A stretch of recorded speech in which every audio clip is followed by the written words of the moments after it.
Siasa robotironde mwancho murigaria muraibu ensi ya Kenya William Ruto nigo bono arigania habaraibe chingencho kurase county ya Kirinyaga imenyo mbenne yoboraibu ense haigaso mocho Nairobi kagokwana kurase ensemeyo Ruto nigo bono akirembu ya mono gochia saba bwatani bonsi kurase county ya Kirinyaga asoko mwachi kura chinyinge chinga kyale korigekego kyoboraibu ense asate bire chinga kicha soeta soborai niganyorte konye ense ya gure egento bona bekire omukia wokoyegorora.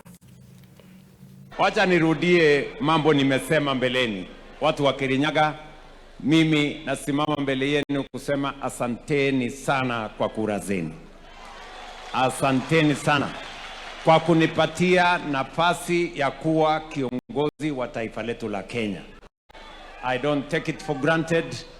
Hiyo sio nafasi ya kawaida, sio nafasi rahisi. Mimi nasema kwenu asanteni sana. Na kwa sababu nilikuja Kirinyaga, nikawatembelea, tukaongea na tukakubaliana ya kwamba tutatembea safari ya kutafuta uongozi wa Kenya pamoja na nyinyi.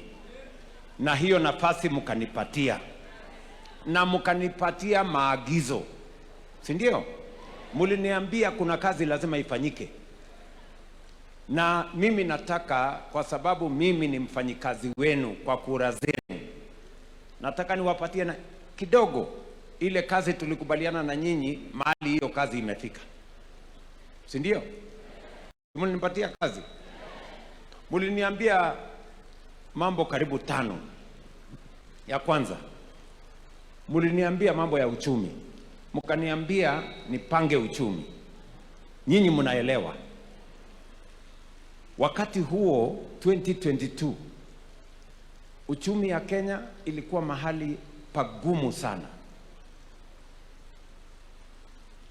Tulikuwa na COVID, tukawa na mambo ingine, uchumi ikakwama, bei ya unga ikapanda, tukawa na matatizo. Mkaniambia nirekebishe uchumi. Mimi nataka niwaeleze. Siku hiyo kitu inaitwa inflation ilikuwa 9.6%. Siku hiyo dola ilikuwa imesonga imefika karibu 160 shillings to the dollar. Siku hiyo exchange rate na interest rate ilikuwa imepanda. Ilikuwa imesemekana wakati nimeingia ofisi ya kwamba Kenya ni kati ya nchi 6 ambayo itashindwa kulipa madeni.